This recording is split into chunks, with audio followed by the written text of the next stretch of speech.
buenos días. Nos reencontramos martes y jueves en nuestra cita a las 10 de la mañana para hacer un programa en vivo. Nuestro reprise va los mismos días en horarios diferentes a las 18 y nos colgamos a la nube. Inmediatamente ustedes tienen ya reporte de nuestro trabajo con los entrevistados y los temas correspondientes. A tiempo de darles la bienvenida, también hacemos lo propio con nuestra invitada. Se trata de Carla Espella Paz. Ella es fisioterapeuta de profesión, tiene una actividad y una experiencia vasta. Trabaja en el centro Fisiocinetic, es una institución, una empresa que recientemente se ha formado y que con su socia va colaborando en aspectos dirigidos. Ella se ocupa más de personas adultas y su compañera de trabajar con niños. Hay un tema que preocupa, sin embargo, a todo el espectro. Se trata de problemas en la columna y más propiamente dolores en espalda. Vamos a conocer las razones y por supuesto vamos a solicitarle a Carla que nos proporcione algunos temas para solucionarlo. Carla, bienvenida, un gusto. ¿Cómo estás, Gonzalo? Buen día, un gusto para toda tu audiencia. Bueno, muy contenta y presta pues a disponer y responder las preguntas o las cuestiones y dudas que tengan, ¿no? Este último tiempo, ¿qué has observado en cuanto a la reacción y a la solicitud de la gente que visita el centro? Dolores en espalda, creo que la mayoría lo sufre, pero particularmente en el cuello, por el uso de la nueva tecnología, ¿verdad? Es así, lamentablemente podemos ver que el tema de dolores de espalda, alteraciones en postura y dolores a nivel general, a nivel de la columna, se han generado muchos, ¿no? Podemos ver, digamos, en imágenes que la columna tiene diferentes estructuras al margen de las vértebras y las costillas, ¿no?, que tienen el origen. Entonces estamos hablando de la protección que tiene nuestro organismo con los nervios. Por dentro de la estructura de la columna están los nervios. Entonces necesitamos entender nosotros que tenemos dos partes muy móviles a nivel de la columna. Tanto el cuello, que es mucho más móvil que la parte lumbar, que la cadera, digamos, ¿no?, como normalmente la gente conoce. Entonces podemos ver que el uso del celular, la computadora, el trabajo prolongado en una posición determinada genera molestias y genera alteraciones, ¿no? Ahí puedes ver en imágenes, tenemos la columna vista de frente y vista de costado. Cuando uno está de frente, mi columna tiene que estar recta, pero si tú me ves de costado, de perfil, tienen características, tienen unas curvas que son características en todas las personas, que estas son las que se van modificando. Entonces, que tiene que cumplir una S, ¿verdad? Es una S itálica en realidad que se va formando, ¿no? Entonces, cuando ya la estructura se va cansando, porque tenemos una resistencia, si quieren, o tenemos una tolerancia a modificarla, pero cuando esto ya se cansa, los músculos empiezan a fatigarse y me empiezan a generar molestias, me empiezan a generar dolores. ¿Qué es lo que normalmente Entonces escuchamos? no es que te dure la columna, sino No. los músculos. No, claro. Primero te duelen los músculos. Lamentablemente o afortunadamente, no sé, funcionamos como cadenas. Si yo altero mi estructura ósea, lo primero que va a reaccionar son mis músculos generándome tensión. Entonces, ahora está de moda, por ejemplo, la palabra el estrés. No todo el mundo dice, tengo estrés, estoy con un estrés, pero el estrés va mucho más allá, no es solamente una tensión muscular que me está generando molestias. Pero quedamos de acuerdo que el estrés existe. Existe, claro que existe, pero me genera muchas alteraciones, como te digo, no solamente a nivel muscular, llegan a nivel sistémico. Hay personas que tienen alteraciones digestivas, urinarias, cardíacas, respiratorias por el tema del estrés. Pero nosotros vamos a enfocarnos ahora a la Incluso parte psicológicas. mucho más psicológicas, ¿no? Vamos a enfocarnos en el tema del dolor muscular que me está generando la mala postura que yo tengo. Entonces, eso es lo que normalmente sentimos todos, ¿no? En una fatiga, dice, me duele mi cuello, cambio de posición y ya está. Entonces, lo importante es acudir a un especialista para que podamos ayudarnos, podamos ver esto de forma adecuada y no tratarlo con paliativos, por ejemplo, ¿no? Dice, tomo un relajante y se me pasa. Eso se va acumulando, esa tensión muscular se va acumulando y cada vez se hace más dura esa musculatura. Entonces, ¿qué es lo que se hace más en Fisiocinetic? ¿O qué es lo que cumple un fisioterapeuta? ¿Trabajar en músculos primero y después, si es más complejo el problema, en huesos? Lo que nosotros hacemos básicamente es primero una evaluación muy detallada de cuál es la causa que está provocando o que me está generando esta alteración. Una vez determinado esto, nosotros hacemos fisioterapia, abarca muchas maniobras, muchas manipulaciones.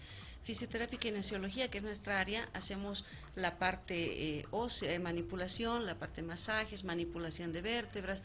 Podemos hacer la parte de reestructuración a nivel de las vértebras, que es todo lo que se llama osteopatía, y la corrección y la adaptación de las personas a su vida normal, ¿no? Tenemos nosotros que adaptarlas y de que reintegrarlas a su vida normal. No podemos decir a una persona, usted tiene un trabajo sentado 8 horas, entonces tiene que dejar de trabajar. No se trata de eso, se trata de que nosotros, claro, nosotros lo adaptemos a esa persona a ese trabajo de 8 horas, enseñándole técnicas de respiración, de relajación. Es bueno hacer ejercicio, es importante hacer ejercicio. Y cuando ya la estructura ya está alterada, y cuando ya está alterada la estructura, ya pues es mucho más doloroso. La fisioterapia obviamente nos va a ayudar, pero el tratamiento es mucho más largo. Pero ahora un ejercicio no es hacerlo por hacer, habría que calentar previamente. Si hablamos de deporte, en realidad sí, todo lo que sea deporte tienen que primero calentar, siempre se les dice, tienen que calentar y después estirar la estructura. Una estructura que es flexible y que está elongada no se lesiona, es imposible que se lesione. Pero si yo llego 5 minutos antes del partido, entro, juego y salgo, entonces mi estructura está como que, a ver, me organizaré, qué estábamos haciendo, dónde estoy. Entonces tenemos que tratar a nuestro cuerpo de forma adecuada. Ahora, si estamos hablando de un ejercicio terapéutico, obviamente no necesitamos calentar, es nuestro trabajo y el ir enseñando a las personas cómo tienen que realizarlo. Carla, la columna vertebral había estado formada por 26 huesos que se denominan vértebras y está diseñada para ser precisamente fuerte y lo que tú comentabas, muy flexible. Se trata de que aguante todo el peso en músculo, en nervio y en grasa. No, lo que pasa es de que estas 26 vértebras están divididas, ¿no? Estamos hablando de 7 vértebras cervicales, 12 vértebras dorsales, 5 lumbares y 5 sacras y una coxigia, ¿ya? Pero te explico en esto. Las móviles son las cervicales, que podemos ver en la parte superior del cuello, la cabeza y cuello, que llega, si quieres, hasta el nivel de los hombros. La dorsal, que es la parte verde que tú puedes ver, esa parte no es móvil, no se mueve, es rígida esa parte. Es la más fija. Es la más fija, si quieres, la más consistente. La lumbar, que es la parte morada, que se mueve al ritmo de la cintura. Claro. Tiene movimientos limitados, tiene movimientos de rotación también, pero que son limitados. Entonces estamos hablando de dos estructuras más sensibles, que son la cervical y la lumbar.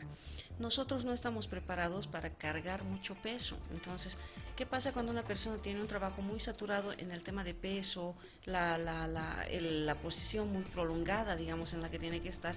Es bastante conflictuado porque se va sobrecargando la tensión en esos dos puntos. Y a nivel un poco más abajo, si ves la parte amarilla, esa es la parte sacra. En ese punto está nuestro centro de equilibrio. Si yo altero esa parte, se altera toda mi estructura. Entonces, por eso te decía, nosotros funcionamos como cadenas, ¿no? No puedo yo hablar de una lesión cervical si no está alterada la parte dorsal. Por eso es que cuando los jóvenes, por ejemplo, tienen una postura en el celular, están con el celular todo el tiempo, y no solo los jóvenes, todos, ¿no? Todos, prácticamente estamos todos. Con eso. ¿Qué es lo primero que hago? Es enrollar los hombros. Mis hombros están enrollados y cae mi cabeza. Es automático. Entonces, ¿qué estoy alterando? Mi parte dorsal y mi parte cervical. Entonces, ¿qué genero? Genero dolores de cabeza. Hay personas, incluso, Gonzalo, que me llegan a decir, tengo dolores de muela, tengo dolores de oído. No es porque está mal mi oído o está mal mi muela, sino es porque la tensión muscular ha llegado al extremo de que me está presionando las arterias y las venas que me llevan sangre al cerebro. Entonces eso ya no está irrigado, está alterado. Entonces hay que corregir eso, hay que enseñar, educar también, porque no se trata de decir no hagas esto, no hagas el otro, de educarlos para que puedan hacerlo de una forma en la que no se dañen tampoco. Vamos a incidir luego en el tema de la conexión de la columna vertebral con varios de nuestros órganos, que había sido cierto. Pero lo que alguna vez habíamos comentado participando de las terapias contigo, Carla, es que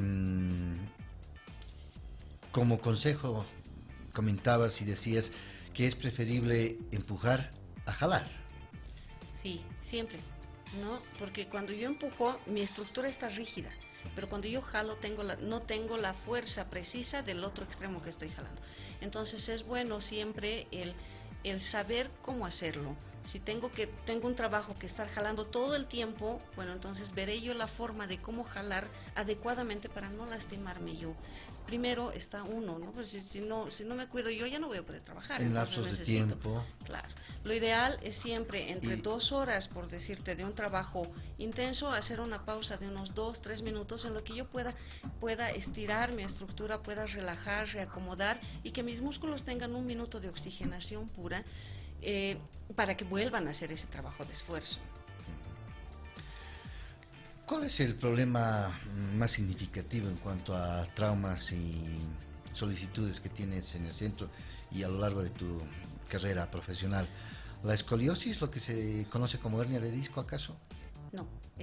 Bueno, estamos hablando de 2 temas diferentes. La escoliosis es una desviación lateral de la columna. Mi columna, cuando te decía un principio, ¿no? Si me ves de frente, mi columna tiene que estar recta. Pero si me ves de costado, tiene que tener las curvas, ¿no es cierto? Pero de frente hay una desviación, yo hago esto. Entonces vas a ver alguna vez a personas, generalmente niños, adultos, adolescentes, que tienen un hombro un poco más elevado que el otro. Estamos hablando de eso, es una desviación lateral de la columna. La hernia de disco, entre las vértebras, entre ambas vértebras, tenemos un tejido que es un tejido como de esponja, si quieres, ¿ya? Ese es el disco vertebral. Nosotros hablamos... Tiene una parte que, como te digo, es un tejido adiposo que en medio tiene un tejido más flexible, es como una gelatina. Entonces, si ese núcleo del disco vertebral se desplaza, estamos hablando de una hernia de disco.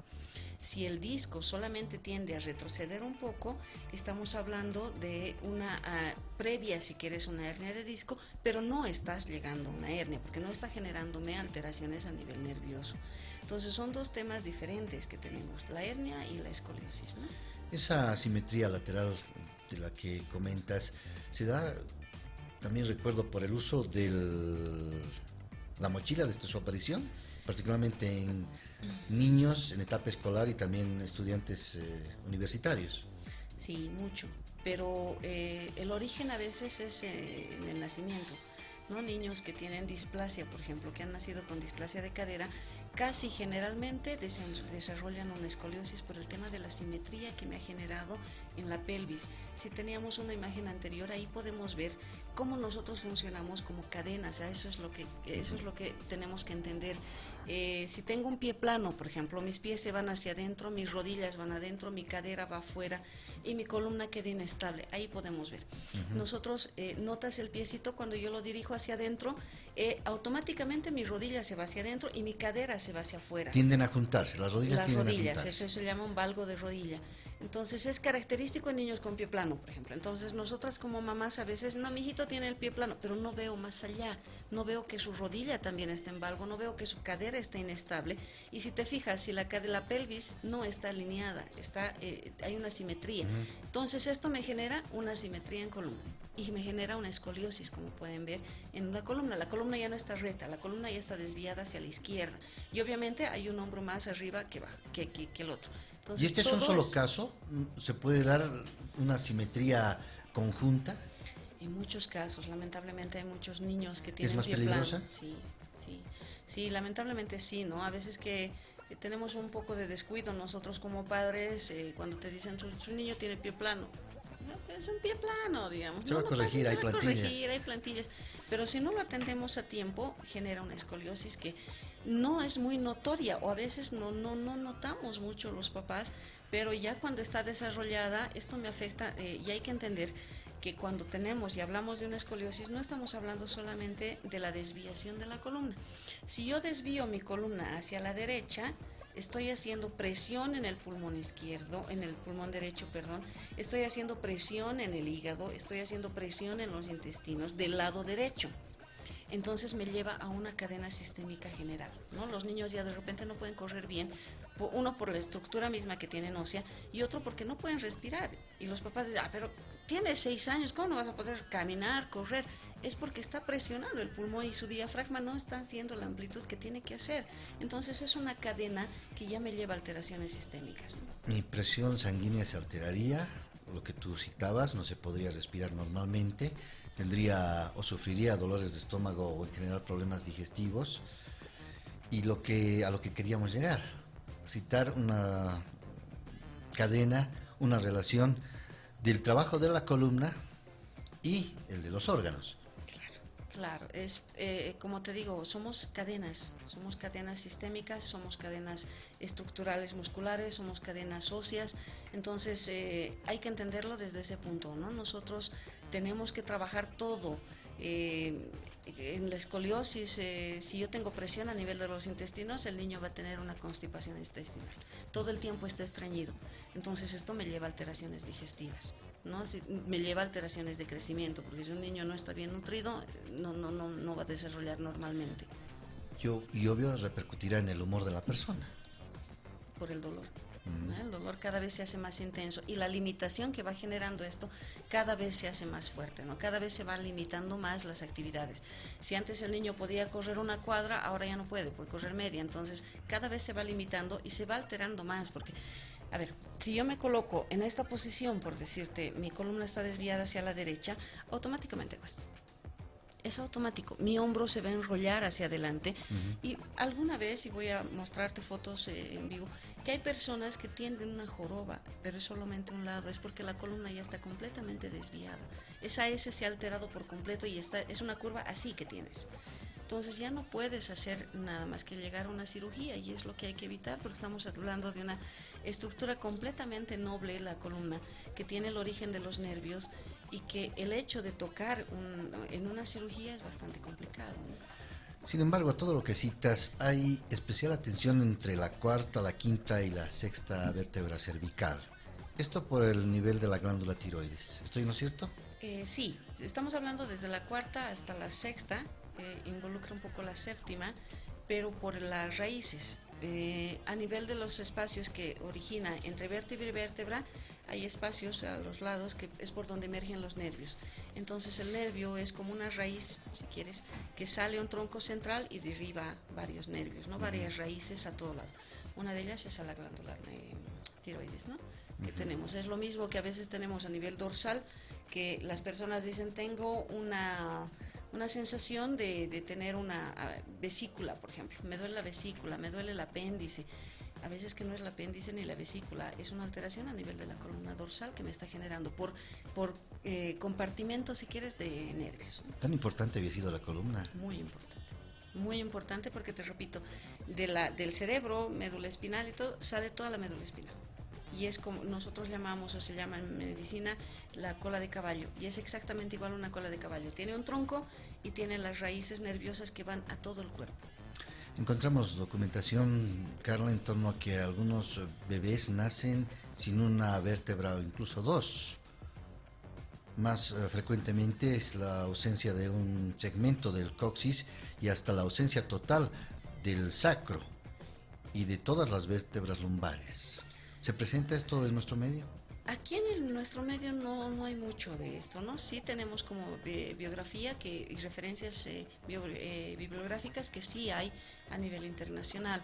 Lamentablemente no. Lo que nosotros comúnmente aquí tenemos es la espina bífida en niños, ¿no? Es una malformación congénita que la vértebra no termina de desarrollarse por completo y está abierta, está expuesta. Entonces la médula espinal está descubierta, no tiene la protección. Tienen un índice a veces muy bajo los pequeños de sobrevivencia, pero se está haciendo ya estudios y todos los protocolos que tienen, ¿no? Aquí en nuestro medio. Hay que tomar previsiones. Mucho. Y mantenerse actualizado, en tu caso, por ejemplo. Hay mucho, ¿no? Porque cada vez van saliendo más alteraciones, cada vez vas viendo más combinaciones y lamentablemente hay que decirlo, hay alteraciones que antes nosotros veíamos muy frecuentemente en personas de la tercera edad que ahora se están presentando en jóvenes. Cuando hago o realizo este programa los martes y jueves, tengo un reclamo del director de cámaras, que me coloco en esta posición. Ricardo está observando y va a tomar apunte de que ¿estoy bien sentado? ¿Estoy bien ubicado? No. Gracias, No. Ricky. Para nada. ¿Qué es lo que pasa? Cuando yo estoy sentada, lo importante es que yo tenga las caderas bien pegadas al respaldar, siempre. Si aún así tú sientes que la parte lumbar no está apoyada en el respaldar de la silla, puedes utilizar un cojín o tu mochila, porque no vas a andar con cojín a tu lado, tu mochila o finalmente tus manos. colocas una mano ahí y tu espalda está completamente centrada. En esta posición yo tengo que tener ángulos de 90 grados entre cadera, muslo, muslo, pierna, pierna, pie. Mi pierna tiene que estar completamente a 90 grados. Ahí doblo los codos y esa es la altura en la que yo tengo que estar en mi escritorio. Entonces te das cuenta que tu escritorio está más bajo, ¿no es cierto? ¿Qué pasa cuando tu escritorio está más bajo? Haces esto. Si a un principio uno puede tener la conciencia de mantener la postura, llega la fatiga, el tiempo y todo, que haces esto, empiezas a enrollar los hombros. Entonces va transcurriendo las horas y vas apoyando ya el antebrazo. Entonces ya estoy provocando una joroba a nivel de mi espalda, ¿no? Eso ya es una alteración postural. El apoyarte en esta posición, estás generándome una escoliosis. Tú estás provocando la escoliosis, porque te repito, la parte dorsal no se mueve mucho. Pero si tú haces esto, mi lumbar se está yendo a la derecha y mi dorsal se está yendo a la izquierda. Entonces estoy aumentando esa curva y estoy haciendo que los músculos de la parte lumbar derecha se fatiguen. Y cuando un músculo se fatiga, llega un momento y te dice, ya no estoy trabajando, me está doliendo, ¿no? Ya no voy a hacer, estoy fatigado. Y esa tensión aumenta, aumenta y llegas a formar O puedo un creer que espasmo. me está doliendo el hígado o los riñones. O los riñones. Generalmente los riñones, ¿no? Cosa que no sería verídica. No, aparte de que cuando tienes una alteración a nivel urinaria es pues una cadena también, ¿no? Te duele obviamente la parte lumbar, pero tienes una alteración en la orina, tienes el espesor, digamos, el olor, el color va variando, entonces eso ya te lleva un referente de que es una infección urinaria Y o lo que una decíamos, alteración reaccionaría renal. con muy mal humor ante cualquier Claro. La interacción. parte psicológica es importante, ¿no? El hecho de que, imagínate trabajar en un espacio cerrado, pequeño, en una oficina, en una entidad bancaria. Con un ambiente tú muy estás, cargado. claro, y tú estás con tu dolor, todo te va a molestar, ¿no? Porque tu dolor te está provocando eso, no estás irrigando bien todas tus estructuras. Sí queda algo pendiente en este tema que de manera inicial tocamos. Carla, va a haber muchas otras visitas, seguro estoy de eso, en el que vayamos a incidir en ciertos puntos, en ciertos aspectos. Sí, claro que sí, Gonzalo, con mucho gusto. Hemos tocado de forma global, si quieres, todo lo que es columna. Podemos hacerlo de forma más detallada, todas las alteraciones a nivel cervical, que son varias. No solamente dolor en el cuello, me puede provocar desde una migraña, una cefalea tensional, esas son varias alteraciones. Lumbar igual, el ciático es un nervio súper importante, es primordial en todo lo que son miembros inferiores y son varios temas a tocar. Entonces, en resumen, podemos decir que para mantener una columna sana debemos alimentarnos mejor, también sano, y hacer mucho ejercicio. Hacer mucho ejercicio y sobre todo mantener la postura lo más correcta posible. Y no subir de peso. Es fundamental, ¿no? Porque cuando, por ejemplo, si ves a una persona embarazada, ¿qué es lo primero que hace? Es llevar el vientre hacia adelante. Es lo mismo cuando uno aumenta de peso. Si yo aumento de peso, va a aumentar mi parte abdominal y me jala la parte lumbar. Entonces estoy generando una hiperlordosis lumbar. Y esto me va a traer alteraciones a nivel lumbar, glútea, muslos, piernas, hasta los dedos, ¿no? Bueno, tomamos apunte y recados. Claro que sí. Gracias, Carla, muy amable por esta visita. Hasta una próxima ocasión. Han salido las direcciones, los teléfonos correspondientes. Tendrás seguro reportes de mucha gente que observe este espacio, no solamente en este momento, sino en lo posterior, visitando la nube. Gracias, hasta una próxima ocasión. Claro que sí, Que sea la pronto. agradecida soy yo. Hasta luego. Amigos, hacemos una breve pausa porque tenemos que hablar de comida y de la buena que hay en oferta en nuestra ciudad.